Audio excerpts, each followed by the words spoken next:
سورہ واقعہ اور سورہ انا انزلنا.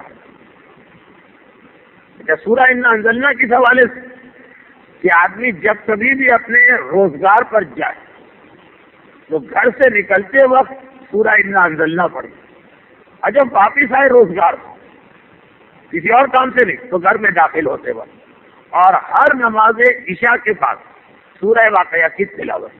بڑی تاکید ہے اس کی معصومین کی جانب سے.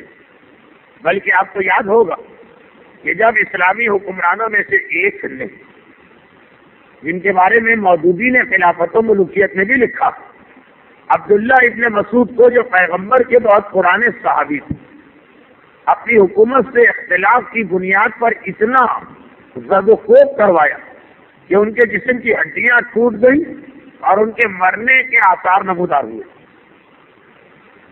یہ وہی شخصیت ہیں کہ جنہوں نے حضرت ابو ذر غفاری کو بھی جلا وطن کیا تھا. عبداللہ ابن مسعود کی اسی جرم کے اندر ان کی پٹائی کی گئی یا زد و کوب کیا گیا کہ وہ حکومتی خزانے کے اس استعمال پر صدائے احتجاج بلند کر رہے تھے کہ جو استعمال یہ طے کے کیا جاتا کہ آج بیت المال ہمارے ہاتھ میں آ گیا، ہم اسے شیر مادر کی طرح استعمال کریں گے، کسی کو کوئی حق نہیں ہے بولنے کا.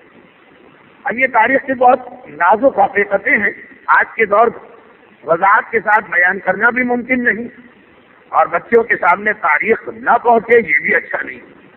تو عبداللہ ابن مسعود جب مرنے کے قریب ہوئے، زخمی حالت میں ان کو مسجد النبوی سے اٹھا کے لایا گیا. تو یہ واقعہ ہے کہ وہ پہنچے پھر مزاج پرسی کے لیے وہی صاحب، جو کچھ ہوا اس پر اظہار معذرت تھی. ہزارہ سال گزر جانے کے باوجود سیاست ایک ایسی چیز ہے کہ وہی باتیں گھوم پھر کے آتی ہیں. بیت المال کا غلط استعمال ہوا، احتجاج کرنے والے کو پٹوایا گیا. اس کے بعد سربراہ مملکت تشریف لاتے ہیں، معذرت کرتے ہیں کہ چھوٹے لوگوں نے غلطی کر لی، ان کو سزا دی جائے گی. ہم آئے اور کیا کمپنسیشن ہم دے دیں کہ آپ ہمیں معاف کر دیں گے. عبداللہ ابن مسعود وہ پورا ڈائلاگ نقل کرنے کا نہ وقت ہے نہ ضرورت، ہر طرح سے ان کی پیشکش کو رد کیا. تو آخر میں انہوں نے کہا کہ آپ کی طبیعت بہت خراب لگ رہی ہے، اور ظاہری اعتبار سے یہ خطرہ ہے کہ کہیں ایسا نہ ہو کہ آپ اپنی بیٹیوں کی شادی کیے بغیر دنیا سے چلے جائیں. ان کی بیٹیاں بہت تھیں، اب سب غیر شادی شدہ. تو یہی سوچ لیجئے کہ آپ کے بعد ان کا کیا گزرے گا.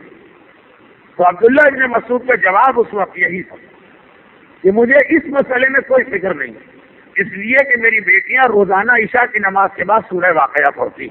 چنانچہ یہ مسئلہ تم کو کبھی پیش ہی نہیں آئے گا کہ باپ مر گیا، بھائی ہے نہیں، گھر کا گزارا کیسے.